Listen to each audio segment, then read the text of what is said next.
सबसे पहले हमें यह समझना होगा कि वेद और पुराण क्या हैं। वेद हमारी सनातन संस्कृति की रीढ़ हैं। ऋग्वेद, यजुर्वेद, सामवेद और अथर्ववेद। ये चारों वेद हमें जीवन जीने का सही तरीका सिखाते हैं। ऋग्वेद में जहाँ देवताओं की स्तुति और कर्मकांडों का वर्णन है, वहीं अथर्ववेद में जीवन की व्यावहारिक समस्याओं और उनके समाधान की बातें हैं। दूसरी ओर पुराण जैसे गरुड़ पुराण, ब्रह्मवैवर्त पुराण, पद्म पुराण और भागवत पुराण हमें नैतिकता, कर्म और जीवन के नियमों की गहरी समझ देते हैं। पुराणों को भगवान विष्णु, शिव और अन्य देवताओं की कथाओं के माध्यम से हमें यह सिखाने के लिए लिखा गया है कि कैसे हम अपने जीवन को सही दिशा में ले जा सकते हैं। वेदों और पुराणों में गरीबी को सिर्फ आर्थिक स्थिति से नहीं, बल्कि कर्म, व्यवहार और आध्यात्मिक असंतुलन से जोड़ा गया है। उदाहरण के लिए गरुड़ पुराण में भगवान विष्णु गरुड़ जी को बताते हैं कि जो लोग धर्म और नैतिकता से हटकर व्यवहार करते हैं, उनके जीवन में दरिद्रता आती है। इसी तरह अथर्ववेद में यह सिद्धांत दिया गया है कि मेहनत और सही कर्म ही समृद्धि का आधार हैं। तो आइए अब जानते हैं कि ये ग्रंथ घर में गरीबी आने के क्या कारण बताते हैं। चलिए अब हम एक एक करके उन 10 कारणों को विस्तार से जानते हैं, जिनके बारे में वेदों और पुराणों में बताया गया है। हर कारण को समझने के बाद मैं आपको यह भी बताऊंगा कि इसे कैसे ठीक किया जा सकता है। साथ ही कुछ ऐसे उपाय भी साझा करूंगा जो हमारे शास्त्रों में दिए गए हैं। आलस्य। अथर्ववेद में एक बहुत ही सुंदर सूक्ति है, जिसमें कहा गया है कि आलस्य दरिद्रता का सबसे बड़ा कारण है। जो लोग मेहनत से बचते हैं, सूर्योदय के बाद देर तक सोते हैं, वे दरिद्रता को आमंत्रित करते हैं। गरुड़ पुराण में भी सूर्योदय और सूर्यास्त के समय सोना मना है। सूर्योदय के समय सोना इसलिए निषिद्ध है क्योंकि यह समय ब्रह्मा मुहूर्त का होता है, जो दिन का सबसे शुभ समय माना जाता है। इस समय में सूर्य की किरणें और वातावरण की सकारात्मक ऊर्जा हमें नई शक्ति देती हैं। इसके अलावा सूर्य भगवान को समृद्धि और स्वास्थ्य का प्रतीक माना जाता है। अगर हम सूर्योदय के समय सोते हैं, तो हम इस सकारात्मक ऊर्जा से वंचित रह जाते हैं। ब्रह्मवैवर्त पुराण में भी कहा गया है कि जो लोग आलस्य करते हैं, उनके घर में माता लक्ष्मी का वास नहीं होता। उदाहरण मान लीजिए, एक व्यक्ति सुबह 9 बजे तक सोता है और दिन की शुरुआत आलस के साथ करता है। वह अपने काम में देरी करता है, जिससे उसकी आय प्रभावित होती है। यह आलस्य धीरे धीरे उसके जीवन में दरिद्रता लाता है। क्या करें? सुबह जल्दी यानी ब्रह्मा मुहूर्त में सुबह 4 से 6 बजे के बीच उठें। सूर्य नमस्कार करें, जो योग का एक ऐसा आसन है जो शरीर और मन दोनों को ऊर्जा देता है। अपने दिन की शुरुआत सकारात्मकता से करें, जैसे एक गिलास गुनगुना पानी पीकर और 5 मिनट ध्यान करके। साफ सफाई की कमी। गरुड़ पुराण में साफ लिखा है कि जो लोग गंदे कपड़े पहनते हैं, दांत साफ नहीं करते या घर को गंदा रखते हैं, माता लक्ष्मी उनसे नाराज हो जाती हैं। माता लक्ष्मी को स्वच्छता बहुत पसंद है। अगर आपके घर में गंदगी है, जैसे मुख्य दरवाजे पर कचरा जमा है, रसोई में बर्तन गंदे पड़े हैं या आप साफ कपड़े नहीं पहनते, तो यह माता लक्ष्मी की नाराजगी का कारण बनता है। इसके अलावा गरुड़ पुराण में यह भी कहा गया है कि जो लोग नियमित रूप से दांत साफ नहीं करते, उनके जीवन में दरिद्रता आती है। यह सुनने में अजीब लग सकता है, लेकिन शास्त्रों में दांतों की सफाई को बहुत महत्व दिया गया है। दांतों की गंदगी से न केवल शारीरिक स्वास्थ्य प्रभावित होता है, बल्कि यह आध्यात्मिक रूप से भी नकारात्मकता लाता है। उदाहरण, एक परिवार में अगर मुख्य दरवाजे के पास जूते चप्पल बिखरे रहते हैं और घर में गंदगी रहती है, तो वहां सकारात्मक ऊर्जा का प्रवाह रुक जाता है। माता लक्ष्मी ऐसे घर में प्रवेश नहीं करती। क्या करें? रोज सुबह घर की साफ सफाई करें, खासकर मुख्य दरवाजे को साफ रखें। रोज नहाएं, दांत साफ करें और साफ कपड़े पहनें। हर शुक्रवार को घर में गंगाजल छिड़के और एक दीपक जलाएं। दूसरों की निंदा करना। गरुड़ पुराण में कहा गया है कि जो लोग हमेशा दूसरों की बुराई करते हैं उनके घर में दरिद्रता आती है। निंदा करना न केवल नैतिक रूप से गलत है, बल्कि यह आपके मन में नकारात्मकता को बढ़ाता है। जब आप दूसरों की बुराई करते हैं तो आपकी सोच नकारात्मक हो जाती है और यह नकारात्मकता आपके जीवन में समस्याओं को आकर्षित करती है। इसके अलावा ब्रह्मवैवर्त पुराण में यह भी कहा गया है कि जो लोग दूसरों की निंदा करते हैं उनके घर में सुख शांति नहीं रहती। सुख शांति के बिना समृद्धि की कल्पना करना मुश्किल है। उदाहरण, अगर कोई व्यक्ति अपने पड़ोसी, रिश्तेदार या सहकर्मी की हमेशा बुराई करता है तो वह न केवल अपने रिश्तों को खराब करता है बल्कि अपने जीवन में नकारात्मकता को भी आमंत्रित करता है। यह नकारात्मकता दरिद्रता का कारण बनती है।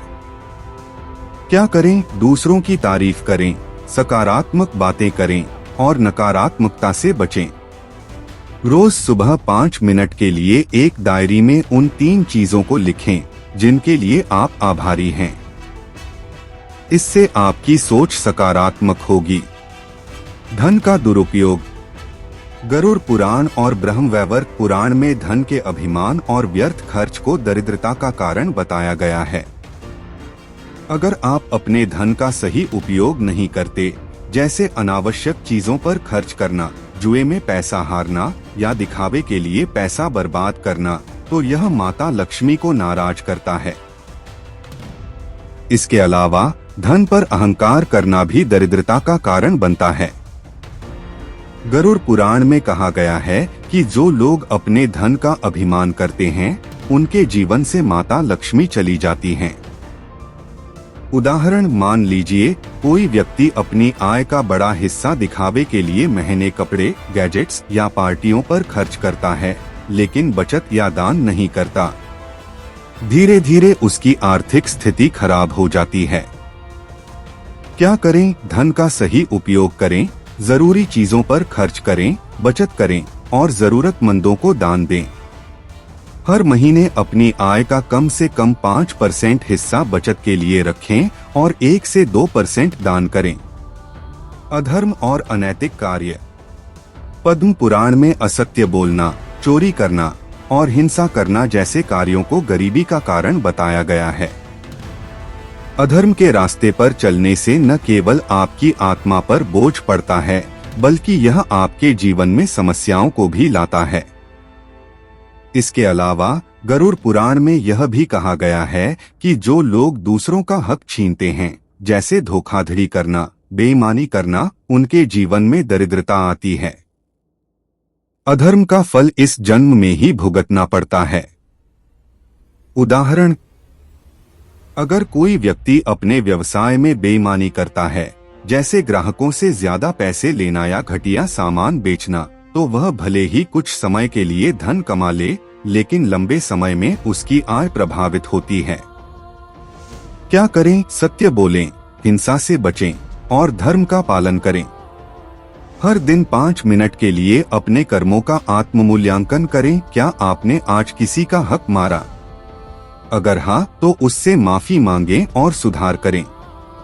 देवताओं का अनादर। पुराणों में कहा गया है कि जो लोग माता लक्ष्मी, भगवान विष्णु या अन्य देवताओं की पूजा नहीं करते, उनके घर में समृद्धि नहीं आती।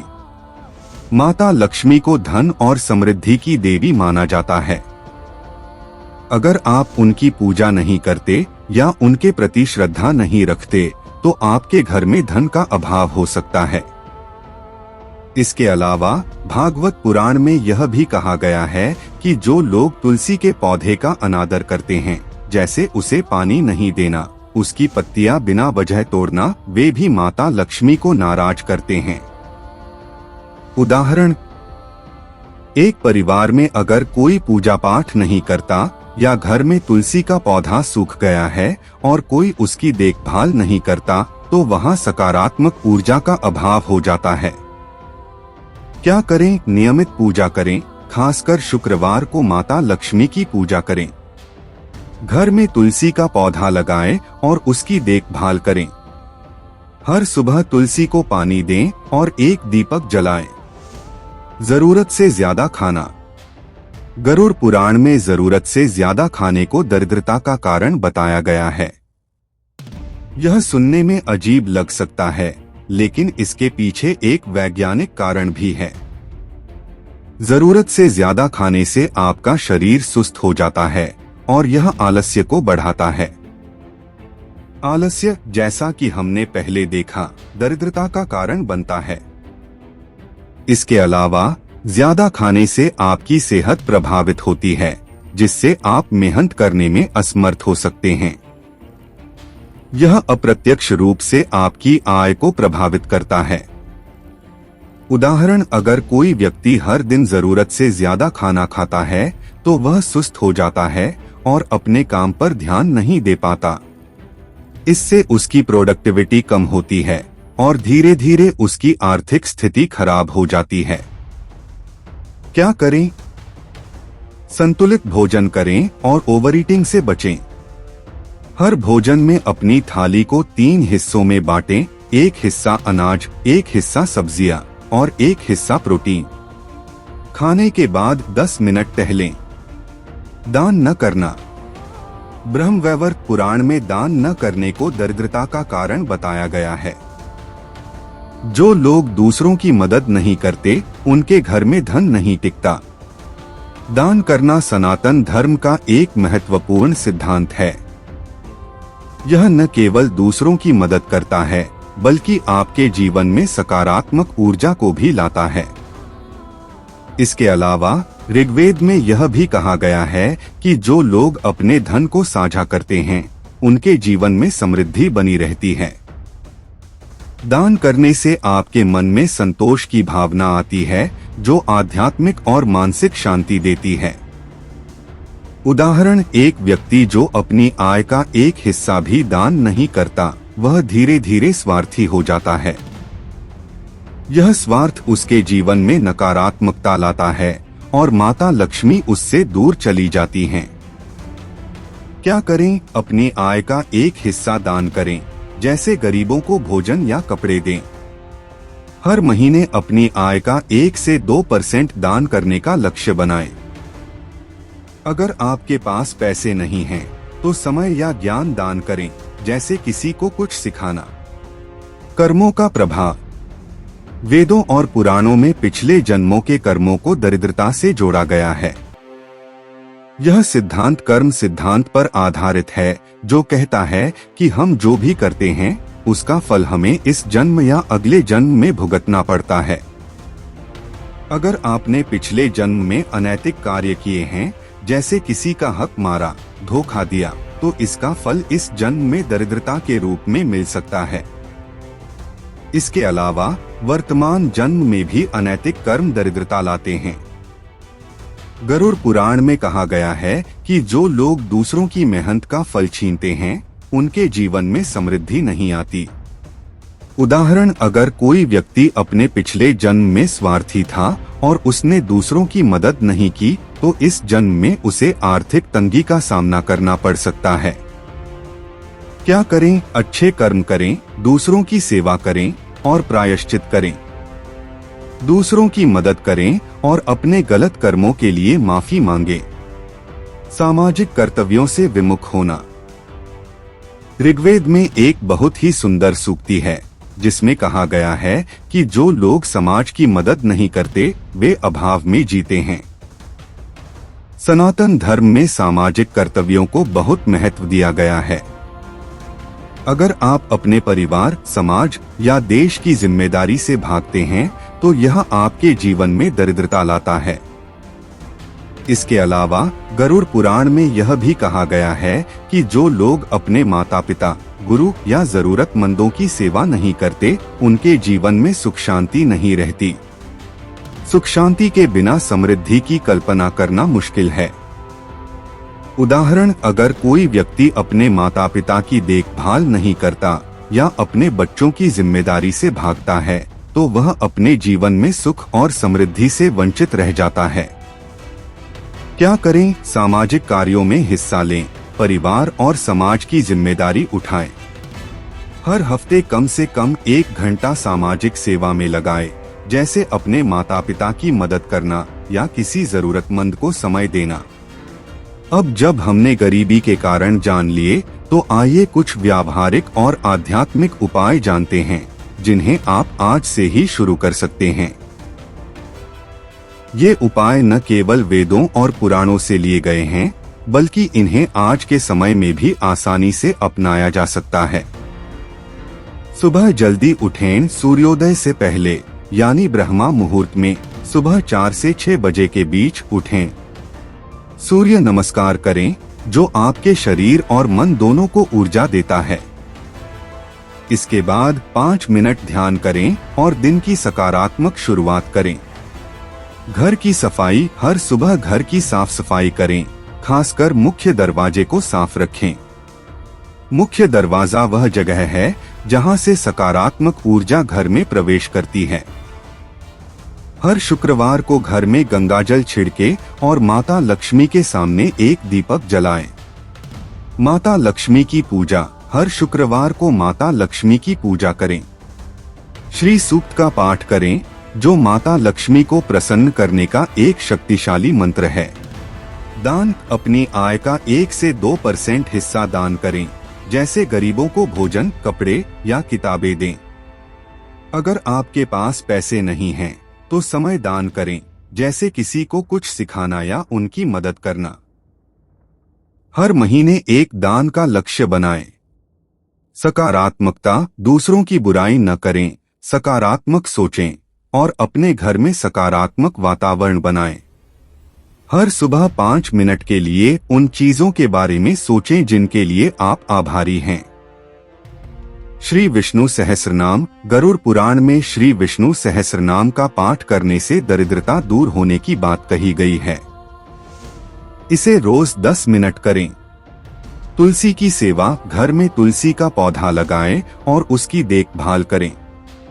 हर सुबह तुलसी को पानी दें और एक दीपक जलाएं। तुलसी माता लक्ष्मी का प्रिय पौधा है और उसकी सेवा से माता लक्ष्मी प्रसन्न होती हैं। संतुलित जीवन, जरूरत से ज्यादा न खाएं, आलस्य से बचें और अपने काम को समय पर करें। हर दिन कम से कम 30 मिनट व्यायाम करें, जैसे टहलना या योग करना। इन उपायों को आजमाएं और मुझे कमेंट में बताएं कि आपको कितना फर्क महसूस हुआ। 2025 में भारत में गरीबी अभी भी एक बड़ी समस्या है। विश्व बैंक के 2024 के आंकड़ों के अनुसार लगभग 70 करोड़ लोग $2.15 प्रतिदिन से कम पर जी रहे हैं।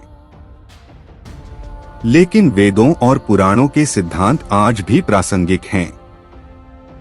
साफ सफाई, मेहनत और नैतिकता से न केवल आध्यात्मिक बल्कि आर्थिक स्थिति भी सुधर सकती है।